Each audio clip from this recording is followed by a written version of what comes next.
Et je te vois avec tes bras musclés, tes cheveux rasés.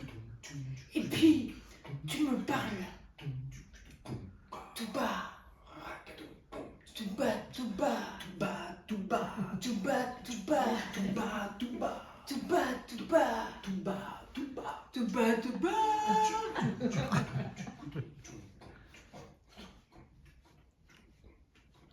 On a changé un peu là, c'est pas grave.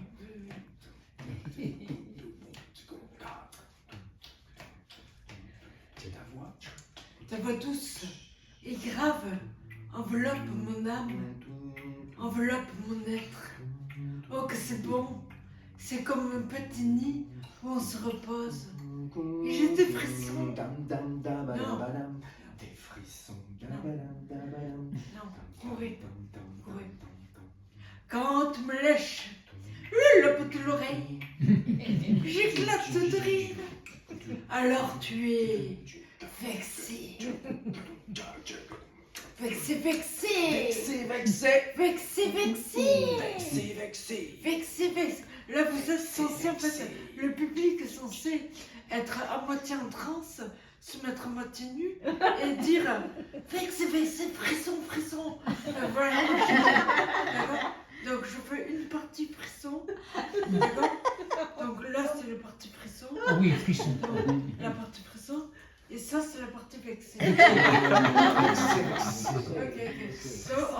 Ça commence par le frisson. Donc, fais le refrain. Vexé. Frisson. En rythme.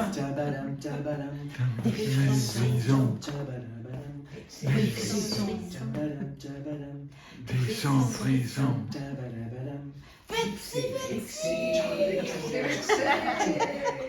Voilà. Sur mes pieds. Des frissons sur mon nez. Attends, le début. Le début, c'est... Non, parce que ça, je mets du temps à l'apprendre. Des frissons sur mon cou, des frissons sur mes genoux, des frissons sur ma peau, des frissons sur mon dos, des frissons dans mes reins, des frissons sur mes seins, des frissons dans les doigts, des frissons dans la voix, des frissons dans les yeux, des frissons dans les yeux, des frissons dans les dents, des frissons pour les enfants, des frissons dans les oreilles, des frissons dans les orteils, des frissons dans les bras, des frissons sparadrap. Tu vas partir, tu vas partir. Pour aller où? Mais en fait, la première chose qu'elle a fait quand on s'est connus, c'est qu'elle m'a écrit un petit poème sur un morceau de papier. C'était pas un poème, c'était une phrase. C'était une phrase en parlant d'un ectoplasme qui errait dans les couloirs, parce qu'on s'est connus en centre de rééducation. Et elle a dit, toi, tu es l'ectoplasme qui erre dans les couloirs gris de ce centre. Et j'ai tellement aimé ça. Tu vois, elle ne me connaissait même pas. Et on était dans un centre de rééducation à se morfondre. Et elle me balance un truc comme ça dans la figure. J'ai trouvé cette fille est géniale. Je veux vous faire quelque chose avec elle. C'est toi qui t'es senti attiré par Emmanuel? Non, c'est moi. Moi, je l'ai vue rentrer un jour. La première fois que je l'ai vue, elle est rentrée. Tu ne te plaisais pas aussi. En tout cas, j'ai vu rentrer une jeune fille avec les cheveux teints au henné, avec un pantalon jaune, des kickers orange. Non, c'était une salopette jaune, voilà, des kickers bleus ou orange, je sais plus.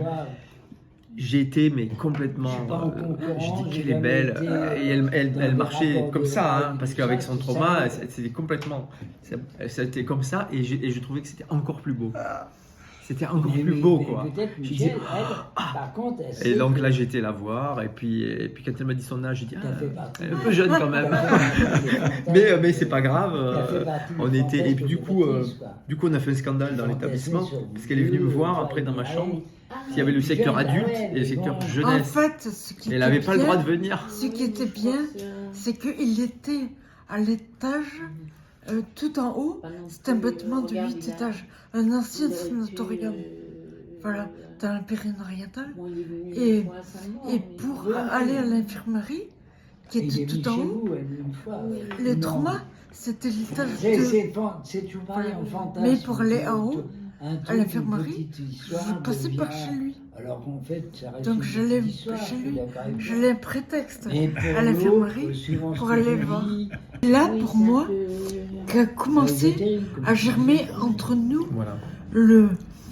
tout le sens, un truc très profond, un sens de création, de message à travers les mots. Parce que c'est par l'écrit qu'on a correspondu ensemble pendant 2 ans. Pendant 2 ans, ouais. 2 ans, voilà. Et on n'avait que ça comme lien. Moi, j'étais à Bordeaux en famille d'accueil et tout ça. Bon, ça. Lui, il était chez lui à Montpellier. Et on était censés donc pas se voir, tout ça. Mais c'était notre seul lien. Et je pense que ça renforce quelque chose. Voilà. Et vous êtes passé de l'écriture lointaine à au retrouvailles. Il y a autre chose, il y a en autre fait- chose qu'il faut dire. Ah, oui, vas-y. Il y a autre chose, c'est qu'en fait, il n'y avait pas que l'écriture, il y avait la voix. C'est-à-dire qu'on s'appelait, Oui. et moi j'entendais ta Oui. voix, et la voix de Sophie, c'est quand même quelque chose d'assez particulier. Et, Bah, c'est une voix de trauma, quoi. et du coup, cette voix me. Comment dire C'est une voix rébelleuse. Après, quand Sophie a commencé à chanter, enfin, pour moi, c'était évident qu'en fait, c'était faire quelque chose à partir de sa voix. Parce qu'elle a une voix hyper profonde. Syndrome cérébelleux, choc occipital. Donc, des arthrites des cordes vocales. Voilà, Pour parler un C'est peu. l'explication. Oui, l'explication médicale. Ouais. médical. Non, mais justement, moi, c'est ça qui m'a plu particulièrement chez vous. Enfin, quand je t'ai vu la première fois que je t'ai invité au festival, c'était ça. C'était ce qu'on sent chez toi, enfin, ce qu'on entend chez toi. Ouais. Tu vois? Et je trouve que c'est génial d'avoir trouvé ce nom. Je trouve ça génial. Ouais. Parce qu'il n'y a pas de honte, il n'y a pas de problème. Vous sentez, tu vois, c'est une sublimation.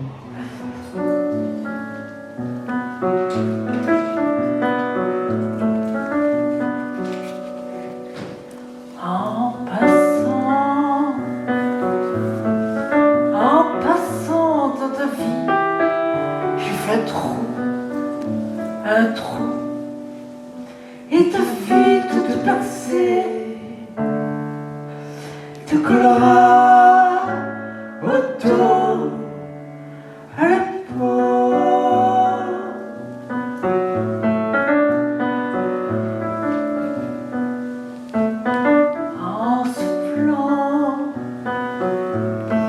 En soufflant sur ta vie, je l'ai brisée.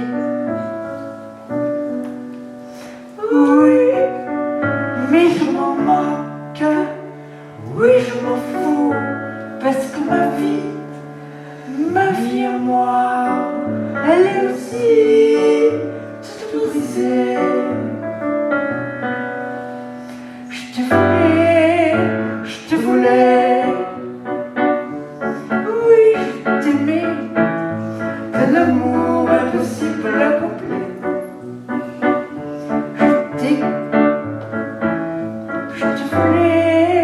Je te voulais, à mes pieds, je voulais tout entier te dévorer.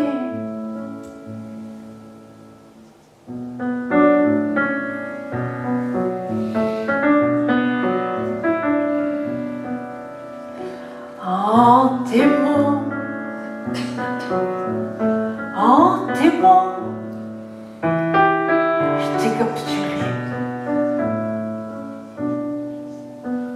En t'aimant, je t'ai volé, je t'ai tronqué un peu de vie. Pour moi, tu as fui, pour moi, tu es parti. Je te voulais,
curieuse.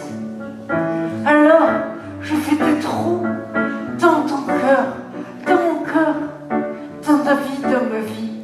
Je m'en fous.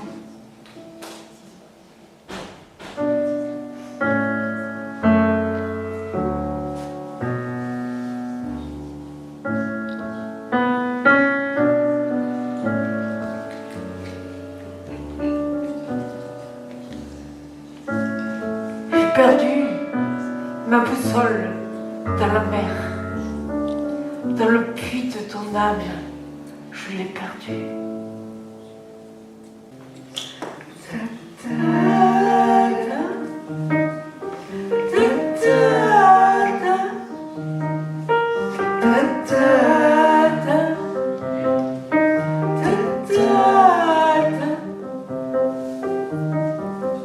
Les yeux fermés, je me laisse envahir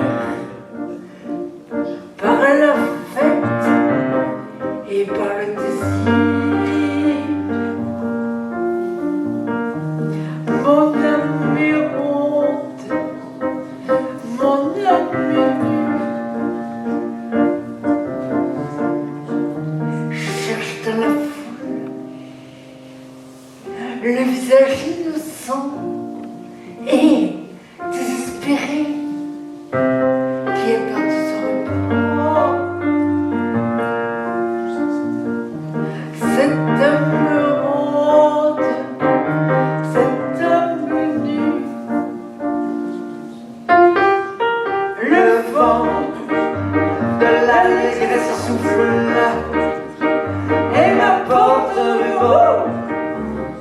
C'est un ruban de petite fille rempli de sentiments. Oh, oh, oh, oh, oh, oh, oui, oui, qui vient s'échoir sur mon cœur, sur mon cœur,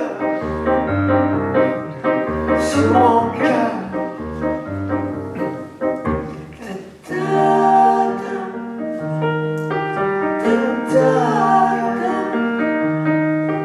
ta, ta, ta, ta. Ah, ma droite. Alors, Si vous voulez, je pose la première question. Ouais. D'accord. D'accord? Ouais. Ok? C'est bon, c'est bon. allez. Pourquoi duo Soma? Alors, parce que Sophie et Manu, Soma, Ah, et c'est simple. il advient aussi, par un heureux hasard, que Soma, c'est le corps en grec, et que nos deux corps étant un peu abîmés, et pour moi, c'est un peu un socle de notre histoire et de ce qu'on partage. D'accord. Tu vois, pour moi, Soma, ça venait somatiser. Ben, c'est ça, oui. Eh oui, voilà, Oui, c'est oui. ça. Donc c'était Ben, c'est l'idée. ça, c'est le corps. C'était ça. C'est le C'était corps. ça. C'était Et ça. effectivement, Mais- Soma, c'est effectivement aussi So de Sophie et Oui. Manu. Oui. Donc ça, c'est fort. Je trouve ça fort. Mais c'est aussi qu'on fait un seul corps à nous deux. Ouais. Et j'ai même découvert plus tard que Soma, chez les hindous, c'est une boisson sacrée, qui est une boisson qui t'amène, qui élève ton esprit. C'est comme l'amrita. C'est-à-dire c'est une boisson pour les brahmanes, pour élever son être, quelque chose de peu mystique en fait. Donc Attends, tu prends pas toute la parole. Un gros macho. ça il va garder au montage, ça, tu sais ça? Je sais que t'es un C'est gros bon macho, Voilà. mais tu prends pas toute la parole. Alors j'ai à peine Ok. dit 3 mots. Hein. Donc, Mais c'est 3 de c'est trop. trois Oui. ma version. C'est que en fait, je sais pas si je vais dire bien, mais en fait, donc on s'est rencontrés au CEJA en rééducation, ok. Et après ma rééducation, on s'est quittés. Lui, il est revenu chez lui à Montpellier, et moi, j'ai continué ma rééducation, mais à Bordeaux, parce que en fait, j'ai été transférée, enfin bon, mon dossier, etc. J'étais mineure, hein. J'avais 15 ans, enfin 16 ans, 17, voilà. Et en fait, après, j'ai été j'ai continué ma rééducation. Après Bordeaux, il y a été Montpellier qui s'est dessiné. Je pouvais la continuer, ma rééduc, à Montpellier.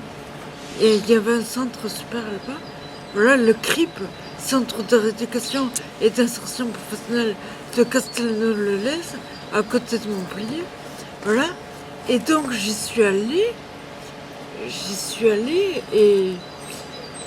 et en fait, et c'est là que je couchais chez Manu. Ah, tu couchais pas avec lui, mais chez lui. Exactement. J'ai dit ça à mes parents et c'est comme ça qu'ils ont accepté. Non, c'est pas vrai. En fait, à Bordeaux, quand j'étais à Bordeaux, il est venu me chercher à Bordeaux. Voilà. Dans mon centre de Bordeaux, il est venu, tout ça. Et... Il t'a kidnappé, comme les gitans. Non, mais un peu comme un prince charmant. Ouais, c'est ça. Et devant mes éducateurs, elle a dit « Attendez, elle est à moi. » Elle est à moi. Et ça vaut tout le respect. Mais... Voilà. Et moi, j'étais là « Oh !» Il t'a enlevé, finalement. Exactement. Je me suis laissée enlever. Oui, évidemment, ouais. Voilà. Super. Et donc, donc ta suite à toi, puisqu'elle te laisse parler.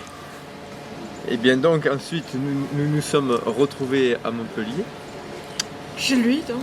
chez moi, et aussi chez elle parce qu'elle avait aussi un petit studio Oui. À Montpellier. à Oui, Montpellier, oui. Ah, Résidence Jacques Cartier, vers Antigone. quartier d'Antigone. Et donc là, on passait des moments tranquilles et puis Sophie me parle d'un groupe qui s'appelait Les Oisillons tombés du nid. Oui. Un groupe un duo bordelais De chansons. de deux gars un peu déjantés qui faisaient des chansons très drôles que je connaissais et elle les connaissait aussi. Et ils étaient venus chanter dans son centre. Et en fait, ils faisaient des chansons complètement déjantées en fait, en duo. Et on a écouté ça ensemble, on s'est dit ah c'est quand même vachement marrant. Et tout d'un coup on s'est dit mais Et si nous aussi. s'ils le font, on peut peut-être le faire. tiens donc. Et ces gars on les a rencontrés après et on leur a dit, vous savez que vous nous avez inspiré quelque chose. Ils ont dit bah alors ça. C'est bien la première fois qu'on inspire quelqu'un. Et donc Sophie, moi j'écrivais des chansons qui n'étaient pas spécialement drôles. Oui, non, parce que là où tu enjolives un peu l'histoire, ça n'a pas été de suite notre décision de le faire à deux. Au départ, je t'ai écrit des paroles de chansons pour que tu les chantes. Mmh. Voilà. Parce que moi, mon truc c'était l'écriture. Et je veux dire, et voilà, je trouve ça beau d'écrire un poème pour un mec qu'on aime. Ah, Voilà. Et donc je lui ai écrit un texte. d'amour. Non, le petit ver de terre. Ah, Un le petit verre de terre. petit ver C'est de vachement terre, romantique. De terre qui monte pour sucer ton corps brisé en mille morceaux. C'est une chanson d'amour. Oui, hein. oui. Ouais. Ouais. Donc je l'ai chanté un peu et après J'étais encore au centre. Hein. comme non c'était à Montpellier ça. Ouais. Ok. Et après comme on en a parlé l'autre fois, moi j'étais captivé par la voix de Sophie et par sa profondeur dans la voix. Ça a désartrié. Et donc après Sophie a commencé à chanter et moi je l'accompagnais. Et c'est vrai que la chanson, ça se rapproche un peu du théâtre. Oui, surtout comme tu le fais toi. Continue. Et donc on a commencé, on a monté quelques chansons et on a écrit, par exemple il y avait un texte qui s'appelait L'araignée que tu avais écrit quand on était en voyage au Maroc. Tu te rappelles? On avait fait un voyage au Maroc, tu avais écrit L'araignée. Pourtant il n'y avait pas du tout d'araignée là-bas mais... Et- Je suis couchée dans mon duvet, je me sens bien, mes yeux se ferment. Mais qu'est-ce que c'est? Une araignée qui... Je sais plus. Je sais plus, ouais, je sais plus. Et donc on a fait un premier concert à Montpellier grâce à quelqu'un, j'ai oublié le nom, qui faisait des scènes ouvertes pour de Paillès, non? Jacques Paies. On rend hommage aujourd'hui à Jacques Paies, ce monsieur qui permettait à des gens de monter sur scène. C'est vrai, des gens pas toujours très bons. Des fois on se disait ces soirées de l'acte chanson c'était un peu Ouais. bon, mais il permettait à tout le monde de venir. Ouais. Donc nous on est monté sur scène grâce à lui Ouais. et ça a été le début d'une grande aventure. Là dans la salle il y avait deux gars, Bruno et Clovis. Est-ce que c'était avant le Maroc? Non, c'était après. C'est après. C'est après. Et là, dans la salle, il y avait Bruno et Clovis, un couple d'hommes qui sont devenus des super amis, qui sont venus nous voir à la fin parce que lui chantait aussi. Ouais, Clovis, il faisait des. Non, Bruno faisait des chansons Oui. un peu vieilles chansons françaises, Ouais, tout ça. ouais. Et il habitait à Paris. Et oui. Et après, ils nous sont venus nous voir et nous ont dit mais c'est génial ce que vous faites. Et on est devenus amis avec eux et tout ça. Ouais. Et ça a été le début de cette histoire avec des dizaines de concerts. Le troisième concert qu'on a fait, c'est pour l'association des familles de traumatisés crâniens. FTC. Donc c'est ce qu'a eu Sophie et Ouais. c'est l'association avec qui elle était en relation. Et là, on s'est retrouvé à une réunion d'association avec des familles qui avaient leurs gamins qui s'étaient plantés en moto, qui étaient paralysés à vie. Et les gens étaient vraiment pas très joyeux. Par les avis Et nous, on allait chanter l'araignée. Tu vois, la petite araignée comme ça. Et on s'est dit, mais ça n'a rien à voir. Et on s'est dit, est-ce qu'on va pouvoir... on va pas pouvoir chanter ça. Et puis, on s'est dit, en fait, c'est exactement ça qu'il faut faire. Il faut leur apporter de la joie. Il faut décoincer complètement cette affaire de handicap. Il faut se dire, ok, la vie, elle est là. La vie, elle explose. Elle est dans une araignée. Et on a commencé à qui est faire... au fond d'une duvet et qui me gratte. Et donc on a commencé à faire comme ça, à cette histoire d'apporter dans le monde du handicap, en fait, la liberté en fait.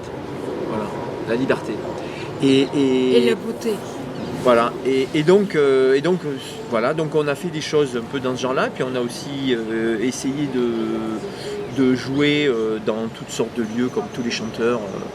Dans des salles, on a joué pas mal dans des bars, on a joué dans des petits festivals, enfin on a fait pas mal de trucs et à un moment donné on rencontre un certain monsieur Moreau, JP, qui nous a...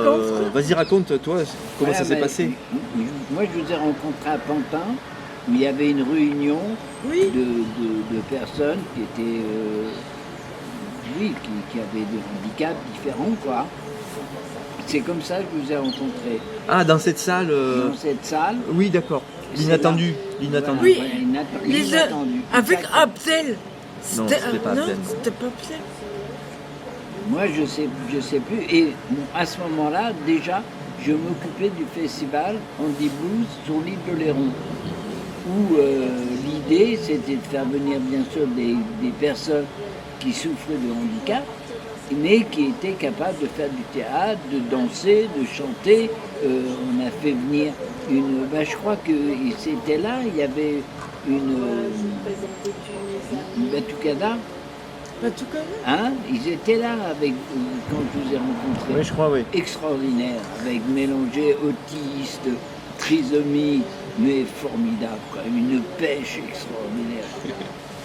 Et donc c'est comme ça. Et il se trouve que cette année-là, puisque le premier festival, il y avait Graham Allwright qui était venu, et donc voilà, il se trouve que j'ai fait un bouquin qui s'appelle Pour vivre debout, puisque je suis en fauteuil, et je suis interviewé à Europe 1, et là il y a quelqu'un, Françoise, qui téléphone, qui me demande si j'accepterais de venir sur l'île de Léron pour médiatiser le festival.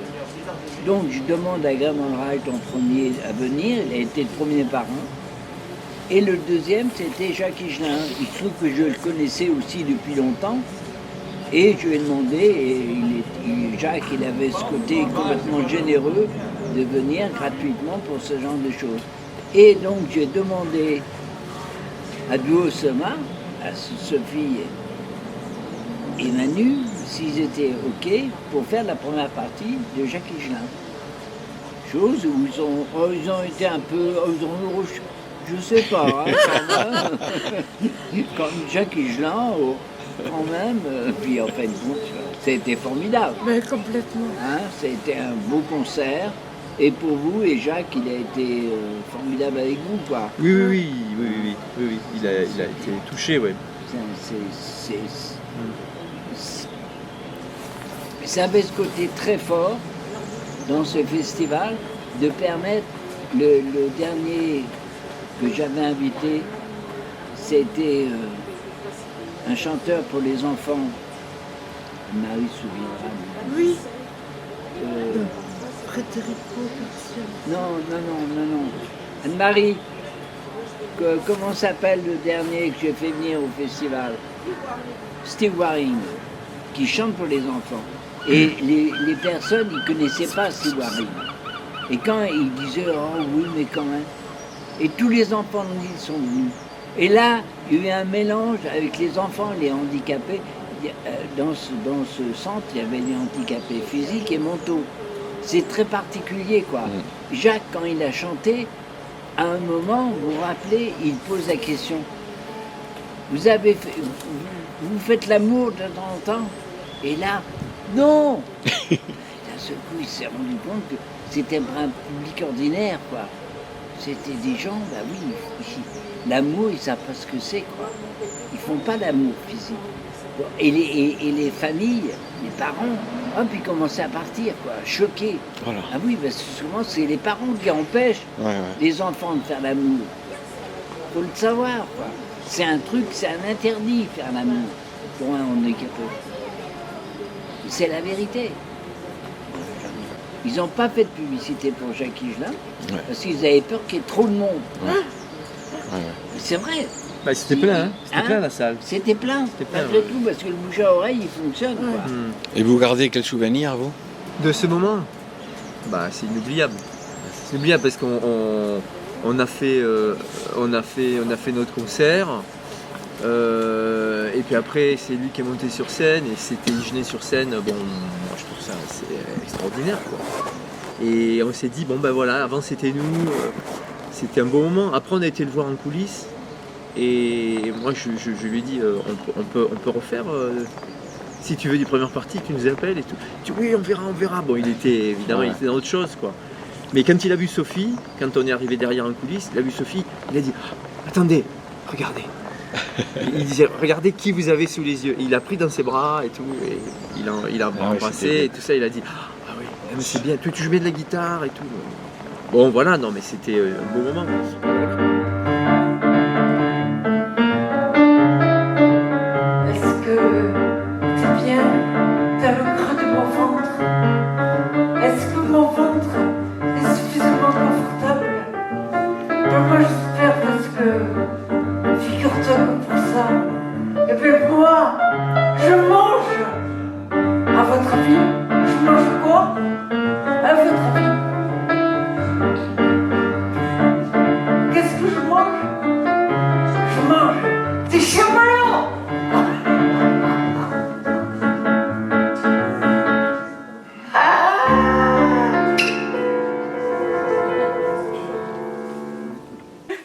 Alors il s'appelle Marcel, lui. Marcel, ouais. Marcel, le boxeur en chemise. Parce qu'en fait, on a fait une chanson, c'est Marcel, tes muscles saillent, ton bombe se torse, ta peau se repose, fatiguée, elle s'allonge. Je sais plus la suite. Bon, c'est il y a 20 ans. Et donc c'est lui. Donc la princesse. Alors, présente-moi la princesse. La princesse rousse. Ah d'accord. La princesse rousse. Et le refrain, c'est une princesse rousse qui se couche le sexe. Ouais, voilà. Une princesse rousse, ok? Qui se cachait le sexe. Voilà. C'est pour ça que tu l'y caches avec la... Parce que en fait, il y avait une histoire avec Jésus-Christ aussi. Terrible. Enfin bon. Voilà. princesse. Jésus-Christ le princesse. Jésus-Christ et la princesse rousse. Ouais. Tu ne fais plus de théâtre. Non, Tu fais le théâtre de la vie. exactement. Exactement. Mais pas sur scène. La Oui. scène, c'est la rue. Oui, oui, oui. Je crois que ce qui est important pour nous maintenant, c'est que on a eu un déclic il y a 1 an et demi, 2 ans. C'est que c'est de vraiment faire le lien entre notre histoire de vie et nos spectacles. C'est-à-dire que, en fait, on a compris qu'on pouvait vraiment mettre notre spectacle, nos créations au service de qu'est-ce qui peut faire évoluer les gens, qu'est-ce qui peut nourrir les gens, en fait. Avant, on le faisait déjà, puisque j'ai raconté qu'on avait joué pour une association, on a joué pour plein de contextes comme ça liés au handicap, mais on le faisait en plus du reste. C'était pas le principal. Le principal, c'était de créer, d'être des artistes. Maintenant, c'est ça, le nerf, comme tu dis, le nerf principal de notre truc. Voilà, c'est ce qu'on appelle la sensibilisation. Bon, voilà, c'est un terme un peu générique, mais en fait, l'idée, c'est que on s'est rendu compte que l'art en général, et le spectacle, la musique, c'est quelque chose qui peut en fait ne pas juste exister pour lui-même, mais exister pour permettre quelque chose, pour permettre... Ne serait-ce que, excuse-moi, ne serait-ce que pour transmettre un message. Voilà. Et la chanson, c'est parfait pour ça, Et les messages? parce qu'il y a des paroles. Quel message? Ouais. Ben, le message, c'est ce qu'on disait tout à l'heure, c'est qu'en fait on peut être libre. Le message, c'est qu'en fait on peut être l'acteur de sa vie. En fait, un message très juste comme question, il y a plusieurs niveaux de messages. Il y a les messages audibles de la parole, tout ça, mais il y a le message sous-jacent qui est peut-être qu'on peut se sortir, on peut devenir autonome après, en partant d'une galère. En fait l'idée qui est vraiment fondamentale, en tout cas pour moi, mais je pense Sophie est d'accord, c'est que, en fait, c'est comme moi, c'est l'expérience que j'ai faite, c'est qu'il y a des choses que tu crois impossibles, et en fait elles sont possibles. Et en fait, c'est-à-dire que dans ce qui est impossible, il y a une partie qui est vraiment impossible, et il y a une partie qui est possible. Et ça dépend de ton regard. Ça dépend de comment tu vois les choses, ça dépend de ce que tu penses de toi-même. Et en fait, et ça, moi, toutes mes galères, comme dit Sophie, toutes mes histoires m'ont fini par m'apprendre ça. Qu'en fait, il y avait des choses, je pensais par exemple que je ne pouvais pas être heureux, que je ne pouvais pas réaliser ce que j'aime dans la vie, que je ne pouvais pas vivre l'amour, que je ne pouvais pas... Bon, et en fait, ces choses-là, j'ai pu vraiment développer ma vie au-delà de ce que j'imaginais. Et donc ça, moi j'ai envie de le partager, mais pas juste pour dire regardez-nous, on a un parcours incroyable, n'est-ce pas, nous sommes des êtres exceptionnels. Non, c'est pas ça. Moi, c'est pas ça qui m'intéresse. Pour moi, c'est pour dire c'est possible. Pour dire à quelqu'un d'autre, peut-être que toi tu peux aussi. Oui. Pour trouver une façon de le dire, parce qu'on ne va pas le dire comme ça. Tu sais, tu peux, c'est pas ça. Non. Mais c'est à travers notre exemple à nous. Donc c'est pour ça que le spectacle est un bon moyen, parce que le spectacle c'est nous sur scène. Donc à travers notre vie, tu vois, notre vie en fait elle devient comment dire, un miroir.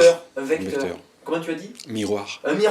Un miroir, exactement, c'est ça. Le miroir de peut-être ce qu'ils ont en eux-mêmes, pour que eux-mêmes se disent, tu vois, puissent se voir dans quelque chose qu'ils n'imaginent même pas d'eux-mêmes. C'est super comme tu le dis. Ouais. Voilà, exactement, c'est ça. Ouais. C'est ça, exactement. Faire de notre propre vie un message. Et c'est vrai que quand tu es sur scène, forcément tu as à voir avec la catharsis. C'est-à-dire que quand tu es sur scène, bon ben, forcément la personne qui te regarde, elle s'identifie un peu à toi, quoi. Ouais. Et donc, tu es vachement responsable, en fait, du message que tu transmets. Ouais, et vous vous rendez compte de ça. Oui. Oui. Vous êtes conscient des... Ah oui, Oui. on l'a tous, ça fait longtemps qu'on le ressent de l'épisode que je racontais, c'est tout au début avec l'association, donc ça fait longtemps qu'on s'en rend compte, mais voilà, là maintenant, on s'est dit, mais en fait, c'est ça notre travail. C'est vraiment ça notre travail. Ouais. On s'occupe plus d'être Notre programmé. travail est humain. On s'occupe plus d'être programmé dans des théâtres, on s'occupe plus, s'ils viennent nous chercher, oui bien sûr, mais on s'occupe pas de ça. Maintenant, on va vers des médiathèques, on va jouer dans un conservatoire par exemple pour transmettre ce message à des élèves d'un conservatoire. Moi qui n'ai pas été au conservatoire, donc c'est joli. On fait ça dans des centres sociaux, on fait ça pour des associations. Là, le 8 mars, tu viendras, c'est une association. Et en fait, c'est extrêmement riche. En plus, c'est très créatif. Parce que tu vas dire, c'est toujours pareil, pas du tout. C'est encore plus créatif qu'avant. Parce que c'est jamais exactement la même chose qu'on nous demande. Des fois, on nous demande de prendre la parole. Des fois, on nous demande d'intervenir au cours de la journée. Les publics sont différents, les problèmes sont différents. Ouais. Et en fait, à chaque fois, on rencontre des gens. Et on espère leur transmettre, nous, cet espoir qui a irrigué notre vie, en fait. À un moment donné, quand tu crois que tu es mort et que tu vois que tu peux revivre, ben ça, tu veux le donner, tu veux le partager, parce que tu dis, mais attends, en fait, ça c'est quelque chose dans la vie, c'est incroyable, en fait. Tu te rends compte que tu peux renaître de tes cendres, on pourrait dire, tu vois. Et pour aller dans ce sens, en fait, moi, ce que j'attends, personnellement, c'est qu'on joue dans les ESMS, c'est-à-dire les centres de rééducation, tout ça. Parce que moi, je me rappelle, quand j'étais en centre, justement, j'ai un moment vu, mais c'est vrai que quand j'ai vu des gens qui faisaient librement la musique et qui s'en étaient sortis, quoi, eh bien, ça me revigorait, ça me donnait réellement un espoir, quoi. Une lucarne, pour moi en tout cas, c'est totalement différent. Parce que moi déjà ma démarche en tant que personne qui vient sur scène, elle n'est pas du tout pareille. C'est-à-dire que ce que je donne est pareil, mais ce que je sens de la démarche, c'est pas pareil. Voilà, quelque part, je me sens plus comprise quand je joue devant un public enfermé, voilà, que devant un public lambda. Ce qui n'est d'ailleurs, je sais, pas forcément juste, parce que tout le monde est un peu enfermé.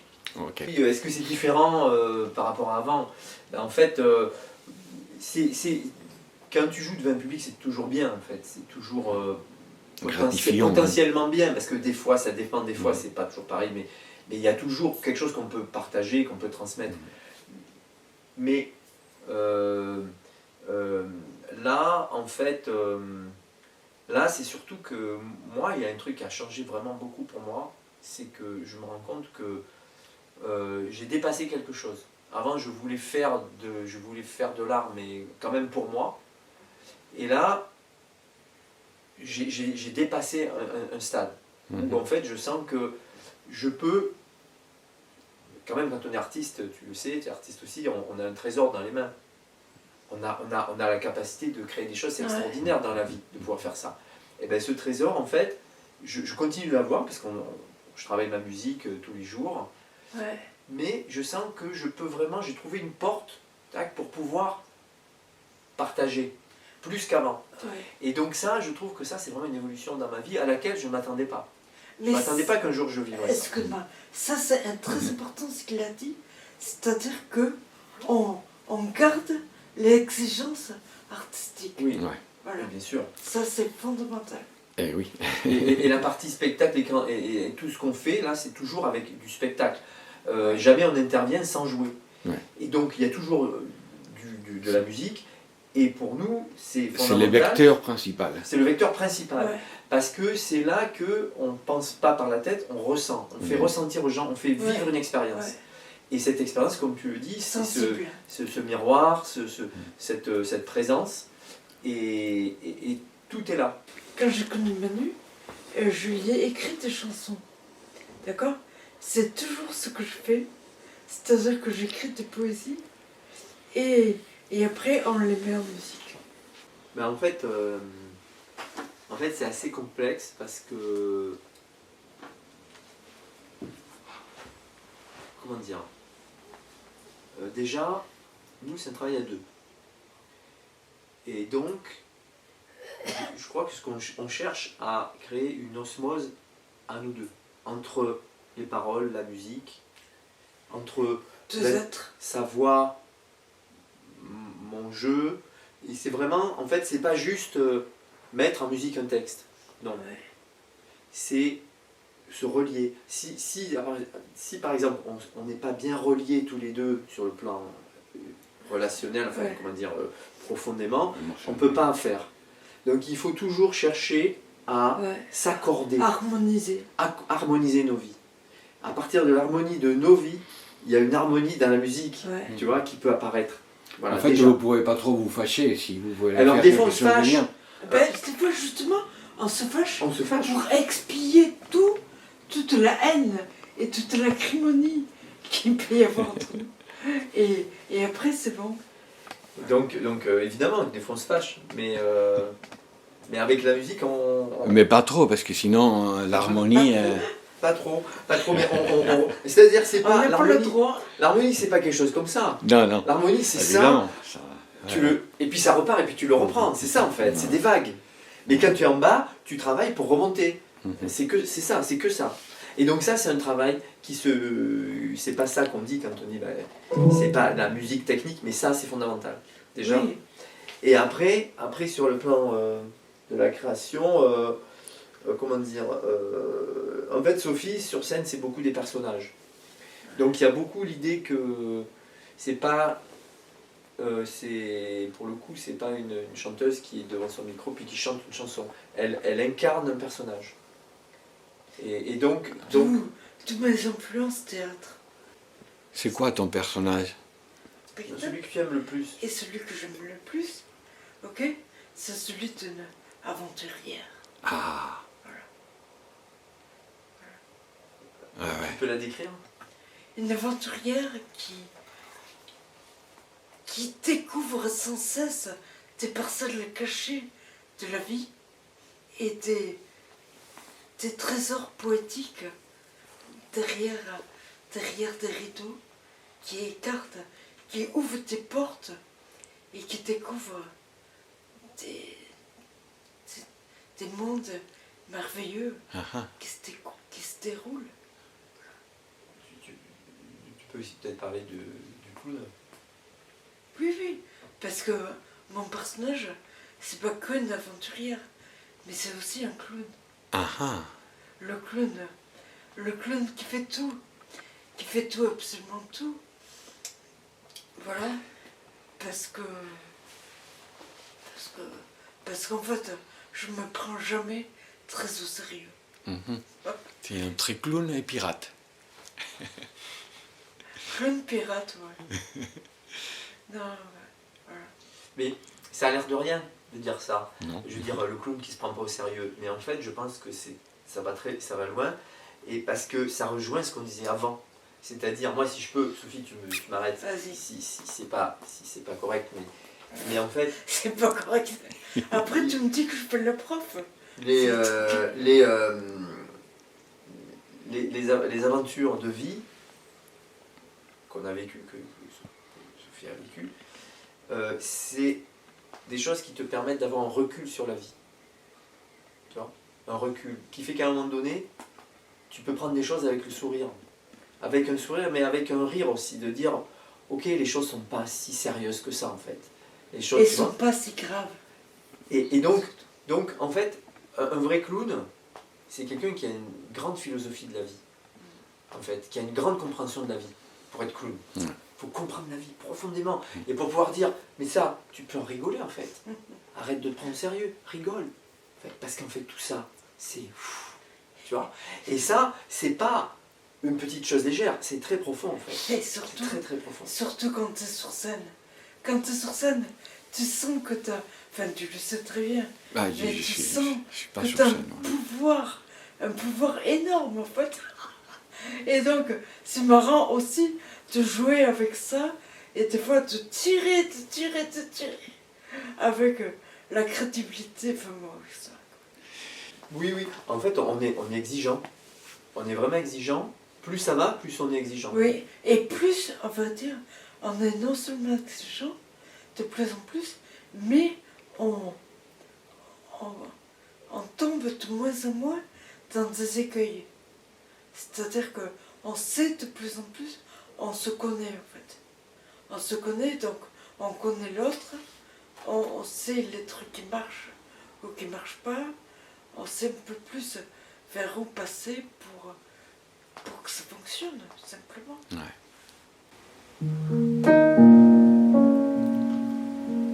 Je m'envole.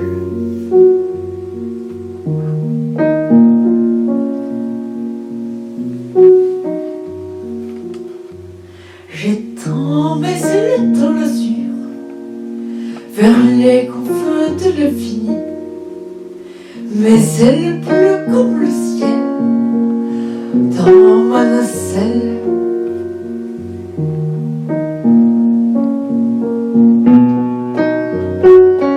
J'ai froid et je m'enfuis, je frôle les nuages trempés. Je veux les attraper, mais rien entre mes mains. Je monte dans la montgolfière, je survolé des lacs et des forêts, de mon ballon que je défière. Je voyageais, je monte dans la montgolfière, et je rêvais, oh j'étais légère. Le souvenir de mon histoire, je garderai.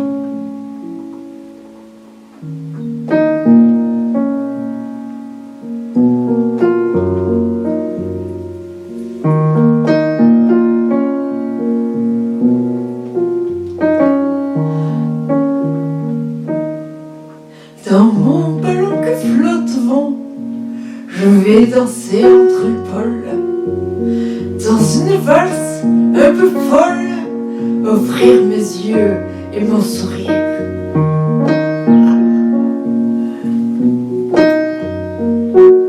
Je flotte dans la bleuté, dans l'immensité. Je vais partir avec mon sac de souvenirs. Je monte dans la montgolfière, j'ai survolé des lacs et des forêts, dans mon ballon que je défière. Je voyageais, je montais dans la montgolfière, et je rêvais que dans mon cœur, le souvenir de mon histoire, je garderai.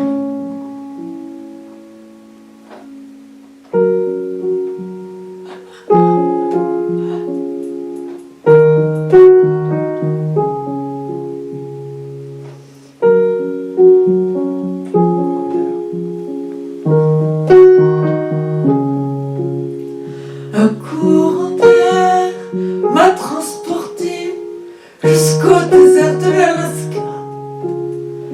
J'ai vu des lièvres qui couraient et des humains qui s'agitaient.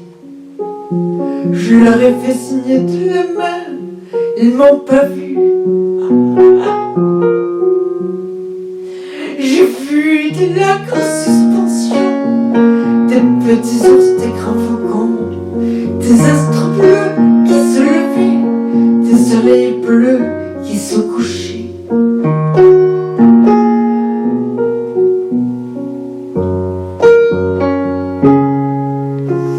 Mon sac à mes côtés, dans le vent, je vole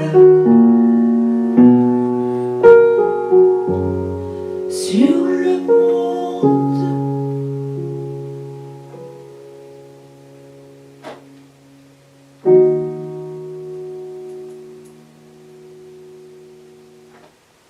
Et puis quand t'es trop mal, t'as du mal à garder tes souvenirs. Parce que tu oublies. Tu oublies beaucoup. Et donc le souvenir, c'est quelque chose de très précieux. Ouais, d'accord. Monter dans